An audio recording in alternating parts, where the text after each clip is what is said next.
Welcome to Tennis Spin, where we put our spin on your tennis. Today, I'm going to be bringing back the 80s again. My buddy Eugin dug these rackets up from his house and said, hey, check these out, right? So I was like, whoa, that's definitely from the 80s. Check out this Rossignol F250 Graphite. Remember these rackets? I actually played with one of these for maybe an hour when somebody had it at the park, my teenage years. And check this detail out. Made in the USA. Isn't that crazy? Rackets used to be made in the USA. Man, you don't see that these days. It's all China or Japan, like Yonex. Let's check this YAMAHA out. My buddy had one of these too. I've tried it. It's a YAMAHA white gold 100. And it's something about ceramics up here. Ceramic Series 100, it says. Wow, look at that thing. I remember this thing was super flexible, like super flexible. Let's see where this is made. Made by YAMAHA Singapore. Check it out.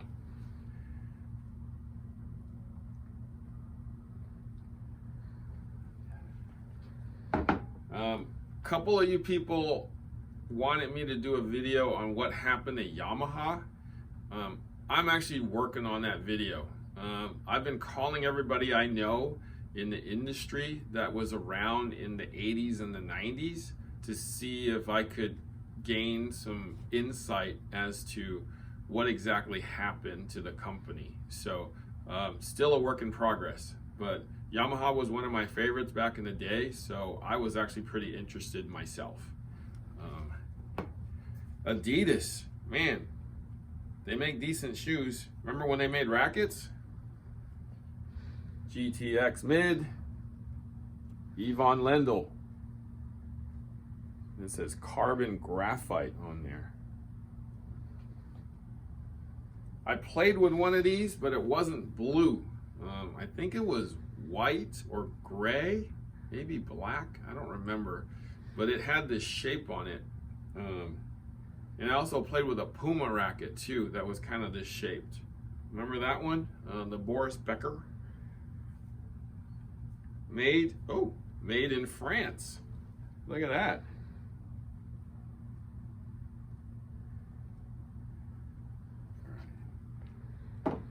So I'm not gonna play with these because I don't think I'll have any fun playing with these. So I'm just gonna weigh and balance them for you just to see what rackets from that time frame felt like. So hold tight. All right, so I brought the balance board out. Let's see what these things balance at. One more thing that I'm noticing with this racket in that ADIDAS, there's no head guard on this thing. Look at that. You wore this thing out, you basically wore out the graphite. So that's pretty cool. Well, not cool that you wore out the graphite, but you know, that they didn't put head guards back then. Oh.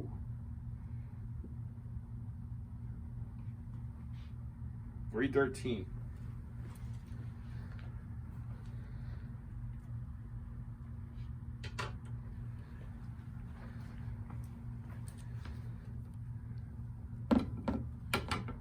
YAMAHA.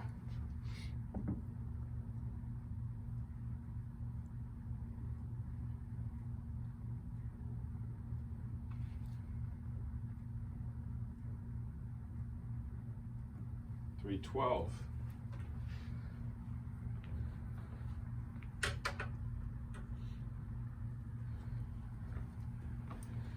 Okay. ADIDAS.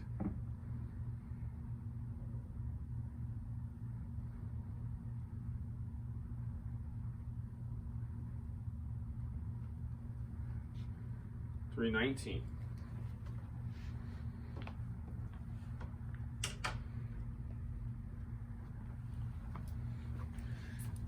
So guys, just for kicks, I'm gonna throw a wrench in here just to, so I got a Clash 98 right here.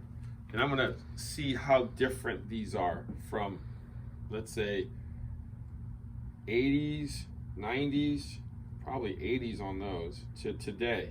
So let's see where we stand. If Rackets have actually changed much since then. 312.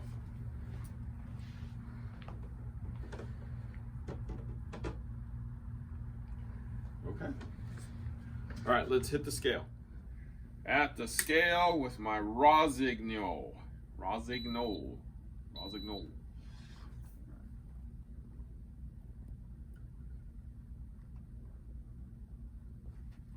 351.5.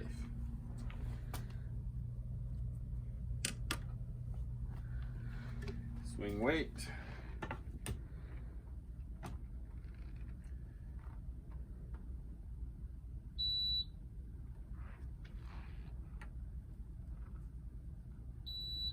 $320.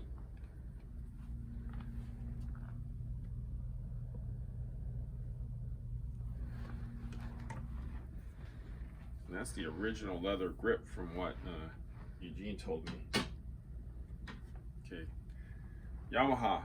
It's like the original leather grips under there too. Or whatever, synthetic leather.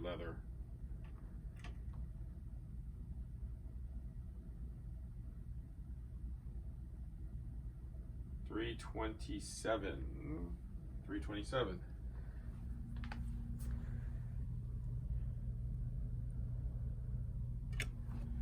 Swing weight. There's an overgrip on this one too.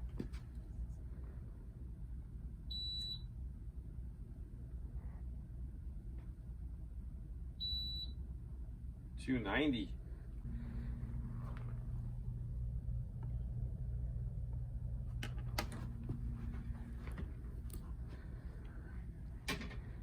ADIDAS. It feels like a 2x4. Let's see if it is a 2x4. 348.5.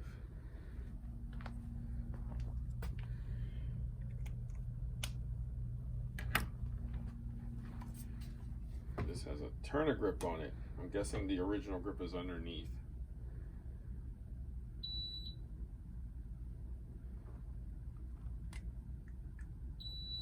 $307. Oh, really headlight.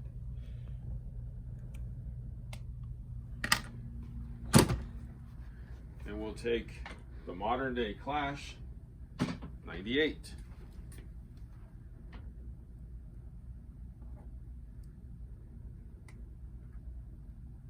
$327.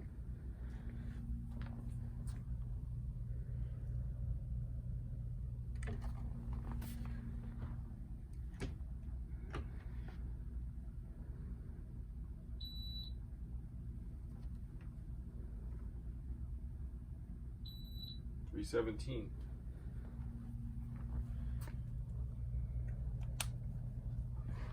All right, so let's go analyze. All right, so let's look at what we got in numbers here. Heaviest racket, Rossignol. Lightest racket, YAMAHA. That ADIDAS surprised me because I thought it would weigh a little more, but it came out a little under the Rossignol's at 348.5. The balance, I'm surprised. Well, I guess I'm not surprised. This is headlighter, and these are pretty much kind of standard. So, you know, that felt like a 2x4 to me, so they had to make this headlighter. Swing weight, again, headlight here, definitely headlight here, more head heavy here, right? So out of all these rackets, I mean, this one felt pretty much, the YAMAHA felt like a stick. It was like a thin stick. I remember how this racket felt. It felt like when it hit, the racket would bend so much that you're like, when is this ball leaving? So, but you could definitely crush the ball as hard as you want, and it'll probably stay in the court. Whereas if you crush the ball with this ADIDAS racket, it's going to take off a little more because it definitely is more like a 2x4. With the inversion of the throat on the Rossignol, that's what gave you a little bit of more control. So, in the slightly thinner beam there, more control. So all these rackets are actually meant for control.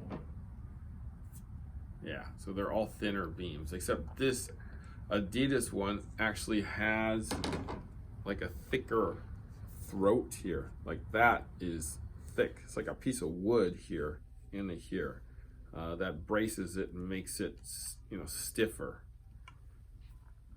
But I mean, I remember these three rackets very well, and I mean, it's nice to see them again after 25-30 years. So, but comparing it to the Clash, right? The Clash, let's see where we got 312, 312, 327, 327 with the Yamaha. The only thing is that the Yamaha only clocks in at 290, whereas this is 317. So it's got a little more head weight. So this is super light in the head. It should go through real fast. So I would say this is so light that it's a recipe for tennis elbow right there. You need at least, you know, like that number to kind of bring it through and not put so much shock in the elbow. But I mean, if you look at this and you look at the modern day Clash, I mean, it kind of is, yeah, this weight. I mean, these are definitely heavier. So rackets are definitely lighter today. It's definitely, the swing weight is in realm as back then. The balance is in realm as back then. So these two numbers pretty much don't change. They just went with, they're lighter now, right? This is kind of what we all know, that the weight in the last 20 years, weight of rackets have gone down. They've lightened them up, right? Because of the new technology. So we can bring back the 80s if you want. I would actually appreciate that. I like a little more heavier rackets that are a little more balanced. But thank you, Eugene, for sharing your rackets with me. I hope that was informative to everyone out there. And I hope you like me bringing back some of these rackets from literally 30 years ago and comparing it to a modern day Clash 98. All right, so thank you for watching Tennis Spin, where we put our spin on your tennis.